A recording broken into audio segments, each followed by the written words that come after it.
नमस्कार, स्वागत है आप सभी का। इन्वायरमेंट और इकोलॉजी जो हम लोग पढ़ रहे थे उसको आज कंटिन्यू करते हैं। 7वां लेक्चर है ये। सबसे पहले तो ये बताइए कि आपने कितने लेक्चर देखे हैं। अगर आप नए हैं और इस चैनल पर पहली बार आए हैं तो चैनल को तो आप सब्सक्राइब कर ही लीजिए, क्योंकि खंड शिक्षा अधिकारी की जो सबसे व्यवस्थित तरीके से तैयारी है, पूरी सिलेबस की तैयारी है, वो यहीं पर कराई जा रही है। इसलिए इसको नियमित रूप से फॉलो करिए। और पर्यावरण और पारिस्थितिकी जिसका बहुत अच्छा जो है वेटेज रहता है इस पेपर में, आप उसको जो है पूरे 1 नंबर वीडियो जो मेरा है, यानी पहला वीडियो से लेके और अब तक का लगातार देख लीजिए और इसको कंटिन्यू देखिए।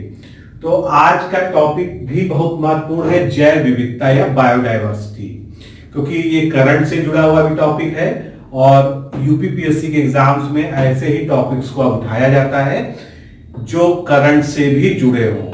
तो जैव विविधता या बायोडाइवर्सिटी एक जो है इसका ऐसा टॉपिक है जो आप लोग अवॉइड कर देते हैं। अक्सर जो है कुछ चीजें आपको समझ में नहीं आती हैं, लेकिन अगर आप जो है इस वीडियो को देखेंगे और इसके अगले पार्ट को भी देखेंगे, क्योंकि हम 2 पार्ट में पढ़ेंगे, तो निश्चित रूप से आप ये मानेंगे कि आपको जो है जैव विविधता और उससे जुड़े जितने भी जो है फैक्ट्स हैं, पहलू हैं, हर कॉन्सेप्ट आपको समझ में आ जाएगा। तो वीडियो स्टार्ट करने से पहले मैं बता दूं कि आप हमारे क्रैश कोर्स प्रोग्राम से ऑनलाइन जुड़ सकते हैं। क्रैश कोर्स में आपको टेस्ट सीरीज मिलेगी जिसमें कुल 15 टेस्ट होंगे। उसका व्याख्यात्मक हल सहित आपको पीडीएफ मिलेगा जो आपके लिए एक नोट्स की तरह काम करेगा, क्योंकि उसका जो कंटेंट है वो अपने आप में संपूर्ण नोट्स है। और किस तरह का ये होगा इसको देखने के लिए आप हमारा डेमो टेस्ट का पीडीएफ डाउनलोड कर लीजिए। उसके लिए आप हमारे डिकोड एग्जाम के ऐप को डाउनलोड करेंगे, उसमें लॉगिन करके जब जाएंगे तो आप जो है फ्री में वहां पर जो है टेस्ट भी दे पाएंगे, साथ में पीडीएफ को भी डाउनलोड। कोई असुविधा हो, आपको ना मिल रहा हो, तो आपके सामने नंबर है 950, इस पे आप जो है व्हाट्सएप कर सकते हैं या कॉल करके बात कर लीजिए। आपको जो है डेमो टेस्ट की पीडीएफ और इस प्रोग्राम से जुड़ी सारी चीजें बता दी जाएंगी।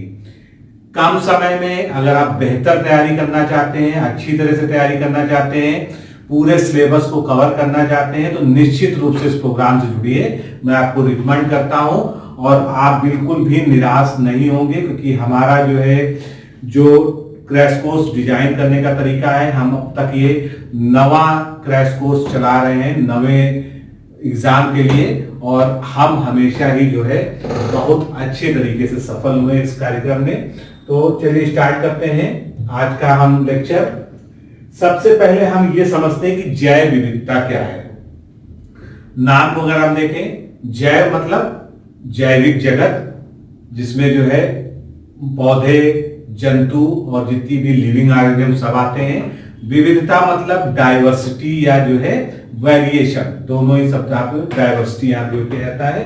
तो जैव विविधता का तात्पर्य किसी निश्चित भौगोलिक क्षेत्र में, यहाँ पर क्या है, एक निश्चित भौगोलिक क्षेत्र में या किसी इकोसिस्टम में, किसी परतंत्र में या किसी महाद्वीप पे, किसी प्रायद्वीप पे, यानी वो निश्चित भौगोलिक क्षेत्र होना चाहिए। इसमें पाए जाने वाले जीव जंतुओं, वनस्पतियों एवं सूक्ष्म जीवों की संख्या से है, यानी उस पर्टिकुलर प्लेस पर कौन कौन से प्लांट पाए जाते हैं, कौन कौन से एनिमल्स पाए जाते हैं, कौन से माइक्रो ऑर्गेनिजम्स पाए जाते हैं, उसकी क्या संख्या है, उनमें क्या विविधताएं हैं, इसका सारा संपूर्ण अध्ययन हम बायोडाइवर्सिटी में करते हैं।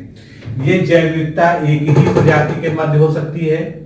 जैव विविधता कैसी हो सकती है, या तो एक ही प्रजाति के मध्य, यानी एक ही स्पीसीज के बीच बीच में हो सकती है, एक प्रजाति का अन्य प्रजाति के मध्य में, यानी अगर एक का कंपैरिजन हम दूसरी स्पीसीज से करें, या प्रजातियों का उनके परितंत्रों के मध्य, यानी प्रजातियां हैं, स्पीसीज हैं और उनके इकोसिस्टम से अगर जो है उनकी डाइवर्सिटी को कंपैरिजन करें, तो ये बायोडाइवर्सिटी इस तरह से 3 प्रकार से हो सकती है।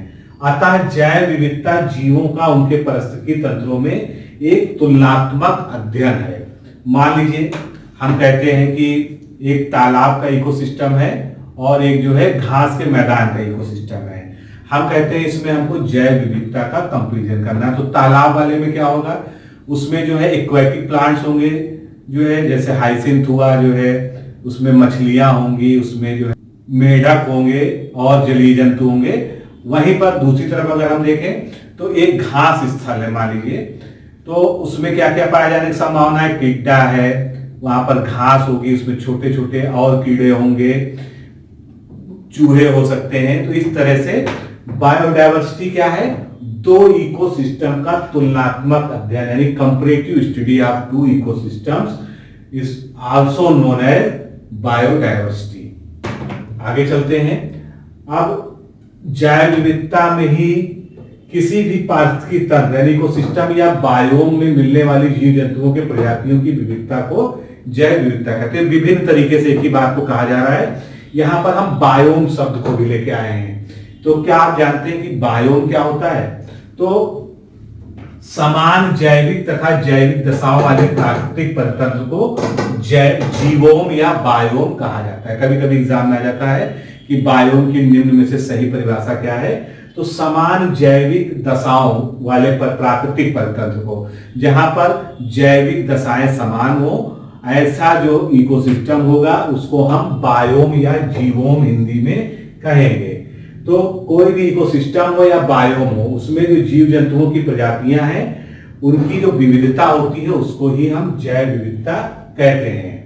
अब बात आती है जो कई बार क्वेश्चन पूछा गया है कि जैव विविधता शब्द जो है ये कहां से इसकी उत्पत्ति हुई और इसका कॉन्सेप्ट कहां से आया?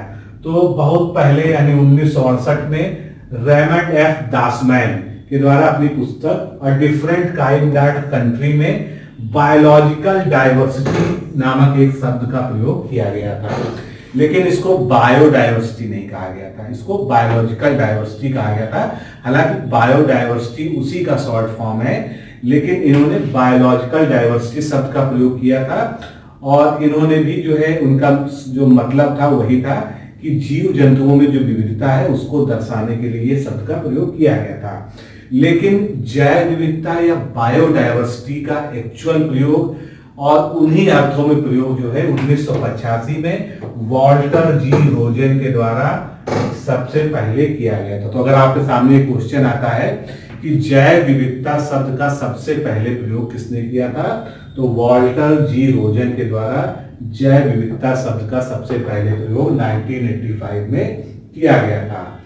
अब जैव विविधता को हमने जो है शुरुआत में देखा कई तरह से परिभाषित किया जाता है, लेकिन इसकी एक स्टैंडर्ड डेफिनेशन भी है जिसको हम मानक परिभाषा कहते हैं। तो 1992 में जो रियो डी जेनेरियो में अर्थ समिट हुई थी, पृथ्वी सम्मेलन हुआ था, उसमें पहली बार जैव विविधता यानी बायोडायवर्सिटी पर जो है एक अभिसमय क्या होता है? कन्वेंशन को अपनाया गया जिसमें जैव विविधता की मानक परिभाषा दी गई। यहीं पर जो है बायोडायवर्सिटी जो है शब्द को पहली बार जो है स्टैंडर्ड रूप से परिभाषित किया गया। ये क्या है? इस परिभाषा के अनुसार जैव विविधता समस्त स्रोतों यथा अंतर क्षेत्रीय, अंतरस्थलीय, सागरीय या अन्य जलीय पारिस्थितिकी तंत्रों के जीवों। यहाँ पर कहने का मतलब क्या है? अंतर क्षेत्रीय यानी इंटर रीजनल, सागरीय, ऊष्मी और अन्य जलीय पारिस्थितिकी, चाहे वो तालाब का पारिस्थितिकी तंत्र हो, मतलब जितने भी जलीय पारिस्थितिकी तंत्र हैं, यानी जितने भी प्रकार के पारिस्थितिकी तंत्र संभव हैं उनके जीवों के मध्य अंतर और साथ ही में उन सभी पारिस्थितिक समूह जिनके ये भाग हैं में पाए जाने वाली विविधता है।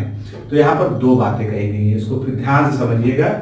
एक तो बात हो गई कि कई सारे इकोसिस्टम हैं जिसमें जल वाले भी हैं, समुद्र वाले भी हैं, घास के मैदान हैं, सभी में इनमें जो जीव जंतु पाए जा रहे हैं इनमें आपसी उसी परितंत्र में जैव विविधता।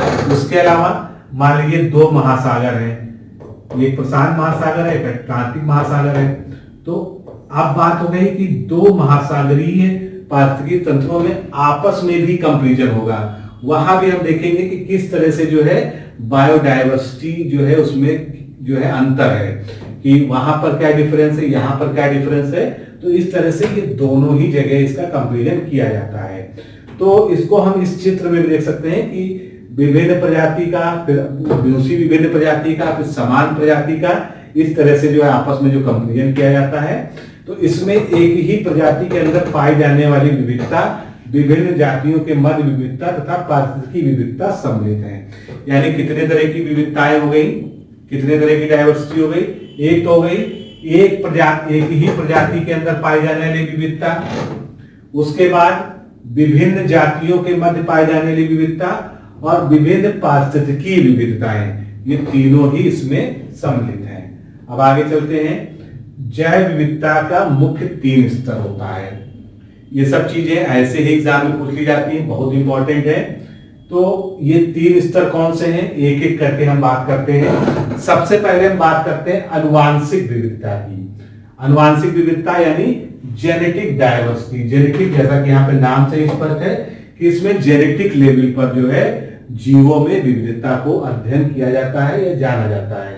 तो जीनों के स्तर पर व्याप्त विविधता, यानी मान लीजिए एक ही प्रजाति है, ह्यूमंस की हम बात करते हैं, और एक नॉर्थ इंडिया का ह्यूमन है, मनुष्य है, और एक साउथ इंडिया का है।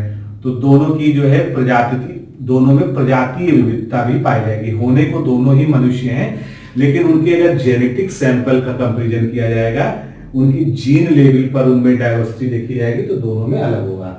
अर्थात एक ही प्रजाति के सदस्यों के मध्य व्याप्त जीन संबंधी विविधता को हम जेनेटिक डायवर्सिटी या आनुवंशिक विविधता कहते हैं। ये ठीक है। इसके बाद दूसरे तरह की विविधता क्या है, प्रजातीय विविधता या स्पीसीज की डायवर्सिटी। तो किसी परितंत्र में, परितंत्र का मतलब किसी जो है सिस्टम में, जिसको हम इकोसिस्टम भी कहते हैं, पादप यानी पौधे और जंतुओं की विभिन्न प्रजातियों के मध्य विविधता। अब जो है यहाँ पर हमने क्या किया कि किसी परितंत्र में एक जो है बड़ा इकोसिस्टम है, उसमें जो पौधे पाए जा रहे हैं, जो जानवर पाए जा रहे हैं, उनकी जो विविधता है वो प्रजाति स्तर पर जो है कि प्रजातियों में कितनी भिन्नताएं हैं। एक ही, जैसे मान लीजिए एक शेर, उदाहरण है कि एक शेर एक जानवर है और इस पूरे जो है 500 किलोमीटर स्क्वायर एरिया में जो है कई सारे शेर पाए जाते हैं, लेकिन जो इधर वाला शेर है उसमें थोड़ी सी प्रजाति में डिफरेंस है, जो साउथ एरिया में है उसमें डिफरेंस है, जो ईस्ट में है, जो वेस्ट में है, सब में थोड़ा थोड़ा डिफरेंस है।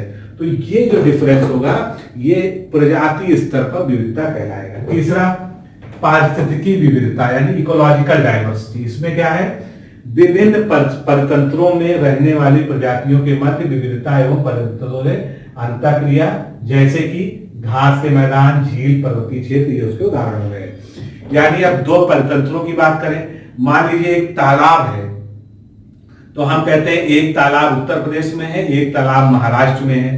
तो तालाब चूंकि आप जानते हैं एक इकोसिस्टम है, महाराष्ट्र वाला भी तालाब एक इकोसिस्टम है, इसको एक्वेटिक इकोसिस्टम कहते हैं। लेकिन वहां जो मछलियां पाई जा रही हैं, वहां जो जलीय जंतु पाए जा रहे हैं, वहां जो जलीय पादप या प्लांट्स पाए जा रहे हैं, वो उत्तर प्रदेश वाले जिससे प्लांट के डिफरेंस होंगे। तो ये डिफरेंस का जो स्टडी है ये पारिस्थितिकी स्तर पर इकोलॉजिकल डाइवर्सिटी के अंतर्गत किया जाता है। अब हमने जेनेटिक डाइवर्सिटी की बात की, तो एक टर्म है जीन पूल, इसको भी आपको जानना जरूरी है कि जीन पूल क्या है। तो जैसा इसका नाम है, पूल मतलब किसी चीज का जो है एक समग्रता से कहीं पर इकट्ठा होना, पूलिंग, और जीन यानी जीन्स। तो सामान्यतः किसी एक ही प्रजाति या समुच्चय के सभी जीनों से संबंधित सूचना या आनुवंशिक विविधता जो है क्या कहलाती है, जीन पूल कहलाती है। यानी एक ही प्रजाति या एक ही समष्टि से संबंधित जो है उसकी अगर इकट्ठा किया जाए। फिर जैव विविधता को विभिन्न तरीकों से मापा जाता है, यानी बायोडायवर्सिटी का जो मेजरमेंट होता है उसके 3 प्रकार होते हैं, जो आपके एग्जाम में कई बार पूछा गया है। तो जैव विविधता का मापन किसी क्षेत्र विशेष में प्रजातियों की बहुलता और प्रजातियों में से समता के आधार पर आकलन के लिए किया जाता है। यानी उनमें किनमें जो है सिमिलरिटी है, किसमें डिससिमिलरिटी है, कौन से जो है बहुल्य है वहां पर, यानी कौन से मेजॉरिटी में है, कौन से माइनॉरिटी में है, इसको नापने के लिए बायोडायवर्सिटी को नापा जाता है। 1972 में विटकर ने जैव विविधता यानी बायोडायवर्सिटी को मापने की 3 श्रेणियां प्रस्तुत की। पहली अल्फा, दूसरी बीटा, तीसरी गामा। इनको क्रमशः क्या कहते हैं, अल्फा विविधता, बीटा विविधता और गामा विविधता। यानी अल्फा डायवर्सिटी, बीटा डायवर्सिटी और गामा डायवर्सिटी। इनका चिन्ह भी वही होता है जैसे अल्फा का, बीटा और गामा, जिस तरह से जो इसको डिनोट करते हैं। तो ये विटकर ने 1972 में खोजा। अब इनकी अल्फा में क्या करते हैं, बीटा में क्या करते हैं, ये सब हम आप समझते हैं। तो अल्फा, अल्फा का मतलब स्थानीय यानी लोकल, किसी एक क्षेत्र विशेष में लोकल जो विविधता है उसको हम अल्फा विविधता कहते हैं। इसकी परिभाषा क्या हुई, एक निश्चित क्षेत्र में यानी स्थानीय लोकल कम्युनिटी में प्रजातियों के मध्य विविधता या आनुवंशिक समरूपता को निरूपित करने वाली जो इकाई है वो क्या कहलाती है, अल्फा या अल्फा जैव विविधता कहलाती है। तो ये आप समझ गए होंगे, अल्फा मतलब सबसे छोटी इकाई यानी एक लोकलाइज्ड जो है कम्युनिटी में अगर हम बायोडायवर्सिटी को देखते हैं तो उसको हम अल्फा कहेंगे। ठीक है, अगला क्या है बीटा। बीटा को आप राष्ट्रीय मान सकते हैं। मान लीजिए अल्फा क्या था, मान लीजिए उत्तर प्रदेश की हो गई, बीटा राष्ट्रीय यानी नेशनल लेवल पर, यानी मान लीजिए पूरे भारत में जैव विविधता की बात करेंगे जब हम, तो किसी विशेष क्षेत्र में उपस्थित विशिष्ट प्रजातियों की संरचनात्मक विविधता होती है। यह अनुकूलन हेतु प्रजातियों का एक समुदाय दूसरे समुदाय में विस्थापन की ओर इंगित करता है। विस्थापन का मतलब जहां भी विविधता होगी तो एक जो है एक प्रजाति दूसरी प्रजाति की तरफ बढ़ेगी, तो ये विस्थापन कहलाता है। लेकिन यहाँ पर जो है बीटा या राष्ट्रीय जैव विविधता क्या मतलब, एक बड़े भूभाग में, जैसे कि हम कह लें कि जो है भारतीय महाद्वीप, तो भारतीय महाद्वीप जो है इसको हम जो है बीटा विविधता के अंतर्गत इसकी स्टडी कर सकते हैं, क्योंकि यहाँ पर आपको हर तरह का इकोसिस्टम, हर तरह के जानवर, हर तरह की पादप की प्रजातियां मिल जाएंगी और एक बड़ा भौगोलिक भूभाग मिल जाएगा। तीसरे तरह की गामा, जिसको वैश्विक या ग्लोबल कहेंगे। ग्लोबल का मतलब जो है जो वर्ल्ड वाइड हो, तो गामा बायोडायवर्सिटी एक बड़े भौगोलिक क्षेत्र में जैसे कि विश्व में विशेष उपस्थित विभिन्न प्रजातियों के मध्य विविधता या प्रचुरता को हम गामा कहते हैं। तो आप समझ गए होंगे अल्फा मतलब उत्तर प्रदेश यानी छोटी इकाई अगर विश्व के संदर्भ में बात करें, फिर बीटा मतलब भारत यानी जो है कई सारे उत्तर प्रदेश मिलके जैसे भारत बनता है यानी एक राष्ट्र जो है बड़ा, और फिर गामा विविधता की अगर हम बात करें तो गामा मतलब ग्लोबल लेवल। आपको यही याद रखना है कि इसमें कौन सा छोटी इकाई है, कौन सी बड़ी इकाई है और किसमें किसका अध्ययन करते हैं। आगे चलते हैं, जैव विविधता की प्रवणता। अब इसमें क्या है, बायोडायवर्सिटी ग्रेडियंट की हम बात करेंगे। तो ग्रेडियंट आप जानते हैं, किसी चीज को मापते हैं तो उसको ग्रेडियंट उसका देखते हैं कि उसकी प्रवणता क्या है और इसको मापने का क्या तरीका है। तो सबसे पहले इसके बारे में कुछ कॉमन जो है रूल्स हैं, जनरल बातें हैं, उसको जानते हैं। समस्त पृथ्वी पर जैव विविधता एक समान नहीं पाई जाती है, बिल्कुल सही है, क्योंकि सारी पृथ्वी पर अलग अलग होता है। किसी क्षेत्र विशेष से अन्य क्षेत्र विशेष में वनस्पति एवं जीवों की संख्या में पाए जाने वाले अंतर को ही जैव विविधता की प्रवणता या ग्रेडियंट ऑफ बायोडायवर्सिटी कहते हैं। ध्रुवों से अब ये किस तरह से डिफरेंस करती है, क्वेश्चन यही क्वेश्चन पूछा गया है जो मैं अगला सेंटेंस आपको बताने जा रहा हूं। ध्रुवों से यानी उच्च अक्षांश से, हाई एल्टीट्यूड से भूमध्य रेखा की तरफ यानी निम्न अक्षांश की ओर। तो अगर हम कल्पना करते हैं कि ये हमारी पृथ्वी है, ये नॉर्थ पोल है, ये साउथ पोल है और ये जो है विषुवत रेखा है, तो अगर हम जो है पोल से नीचे की ओर बढ़ रहे हैं यानी तो क्या होगा, जैव विविधता बढ़ेगी घटेगी, क्या होगा ये आपको बताना है और इसका जवाब आपके सामने है। तो अगर ध्रुवों से हम भूमध्य रेखा की ओर बढ़ते हैं यानी हाई से निम्न अक्षांश की ओर बढ़ते हैं तो जैव विविधता में हमेशा वृद्धि होती है, यानी ध्रुवों पर जैव विविधता कम होती है। जैसे जैसे हम भूमध्य रेखा या इक्वेटर की तरफ बढ़ेंगे जैव विविधता बढ़ती जाएगी। अब बात आती है कि सबसे ज्यादा जैव विविधता कहां पाई जाती है, किन अक्षांशों के मध्य पाई जाती है। तो 10 डिग्री नॉर्थ और 10 डिग्री साउथ आप यहां पर खींच लीजिए, 10 डिग्री नॉर्थ और 10 डिग्री साउथ। तो ये जो जोन हो गया 10 डिग्री उत्तरी और 10 डिग्री दक्षिणी के बीच का, ये सबसे ज्यादा बायोडायवर्सिटी वाला एरिया है पृथ्वी पर। यह भी क्वेश्चन पूछा जा चुका है। फिर पर्वतीय क्षेत्रों में चोटियों की अपेक्षा नीचे की ओर घाटियों में जैव विविधता वृद्धि देखी जाती है। उदाहरण इसका है शांत घाटी केरल में, जैसे केरल में जो है साइलेंट वैली है उसी तरह से। तो पर्वतीय क्षेत्रों में, यानी जो है जो ऊंचाई पे क्षेत्र और उनके बीच जो घाटियां बसी होती है, जैसे देहरादून एक घाटी है, तो हमेशा जो है घाटी में जो है जैव विविधता ज्यादा पाई जाएगी। तो आपसे क्वेश्चन चाहे जिस तरह से पूछा जाए, ध्रुवों से इक्वेटर पे आने पर, पहाड़ से घाटी पर आने पर किस तरह से जैव विविधता बढ़ रही है, ये आपको समझ में आ गया होगा।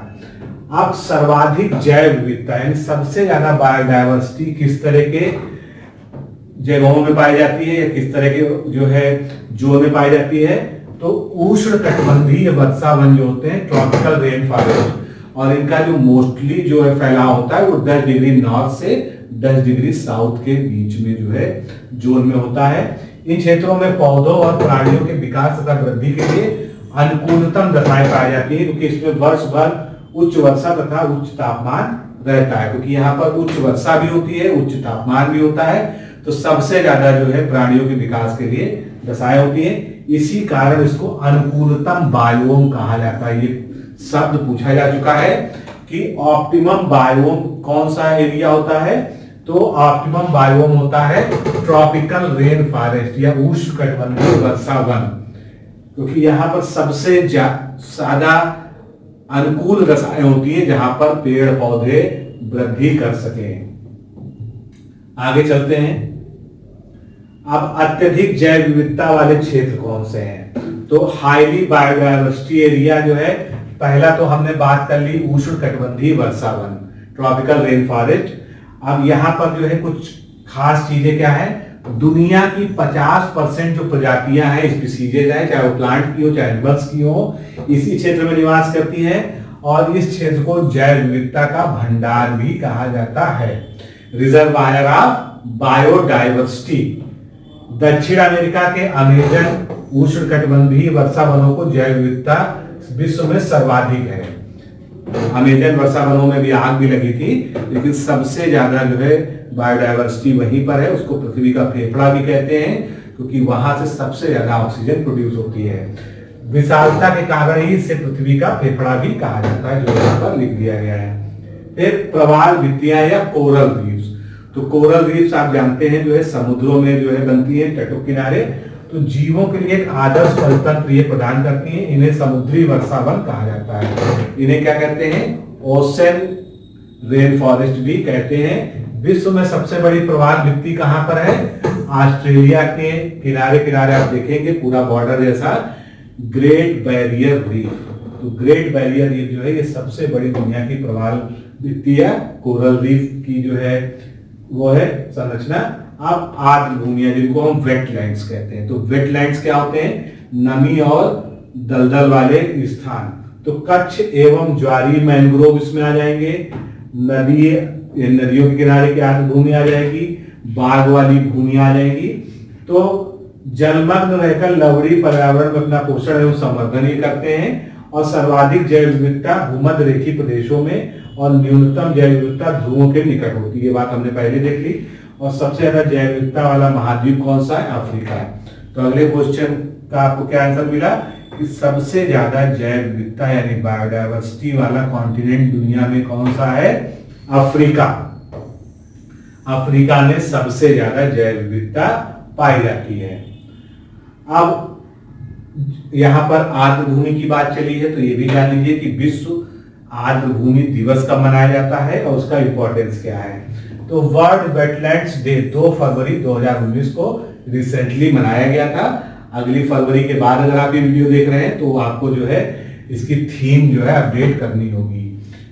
तो नमी या दलदली भूमि को आर्द्र भूमि कहते हैं, और आर्द्र भूमि को भूदृश्य के गुर्दे, ये जितने भी इस तरह की उपाधियां होती हैं, उपनाम दिए जाते हैं, वो जरूर याद रखें। किडनीज ऑफ द लैंडस्केप भी कहा जाता है, क्योंकि ये नम जगह होती हैं। अब इस बार की थीम क्या रखी गई, आर्द्र भूमि और जलवायु परिवर्तन यानी वेटलैंड एंड क्लाइमेट चेंज। फिर 2020 के लिए भी अभी से थीम निर्धारित है, यानी हम 2020 की जो बात कर रहे हैं, 2020 के लिए क्या रखा गया है, आर्द्र भूमि और जैव विविधता यानी वेटलैंड्स एंड बायोडायवर्सिटी। और 2021 के लिए जो थीम है वो है आर्द्र भूमि और जल, वेटलैंड एंड वाटर। ये सभी जो है अभी से इसकी थीम निर्धारित है। इसी दिन वर्ष 1971 में ईरान के शहर रामसर में आर्थ भूमि पर एक कन्वेंशन हुआ था, जिसको रामसर अभिसमय या रामसर सम्मेलन के नाम से जानते हैं, कन्वेंशन ऑन वेटलैंड्स। और इसको जो है सारे देशों ने अपनाया था। विश्व आर्द्र भूमि दिवस पहली बार 2 फरवरी 1997 को मनाया गया था। जो पहली बार जो है विश्व आर्द्र भूमि दिवस मनाया गया था वो 2 फरवरी 1997 को मनाया गया था। और ये रामसर सम्मेलन का 16 वर्ष पूरा होने के उपलक्ष्य में मनाया गया था। अब हम बात करते हैं बायोडायवर्सिटी, तो हम पढ़ ही रहे हैं। तो इंटरनेशनल बायोडायवर्सिटी डे कब मनाया जाता है? 22 मई को। पहली चीज तो आपको याद रखनी है कि 22 मई को इंटरनेशनल बायोडायवर्सिटी डे के रूप में मनाया जाता है। और जो 2019 में मनाया गया है उसका जो थीम था वो क्या था? हमारी जैव विविधता, हमारा भोजन, हमारा स्वास्थ्य। इंग्लिश में our biodiversity, our food, our health, ये आपको याद रखना होगा। और संयुक्त राष्ट्र महासभा ने 20 दिसंबर 2000 को प्रतिवर्ष 22 मई को इस दिवस को मनाने की घोषणा की थी। यानी इस दिवस की घोषणा यूएन संयुक्त राष्ट्र महासभा ने 20 दिसंबर 2000 को प्रतिवर्ष 22 मई को इस दिवस को मनाने की घोषणा की थी। तो ये जो है हमने बायोडायवर्सिटी के पहले पार्ट को अभी खत्म कर लिया है। अब इसके बाद जो है हम बायोडायवर्सिटी के कार्य को कैसे बढ़ाया जाता है, उसकी हानि कैसे हो रही है, हॉट स्पॉट क्या है जिसको हम तप्त स्थल कहते हैं, भारत में कितने हैं, विश्व में कितने हैं, उसके बाद होप स्पॉट क्या है। तो ये सब चीजें जो है इंपॉर्टेंट, इसका जो बचा हुआ है अगले लेक्चर में कवर करेंगे। तो आज के लेक्चर में इतना ही। नमस्कार, धन्यवाद।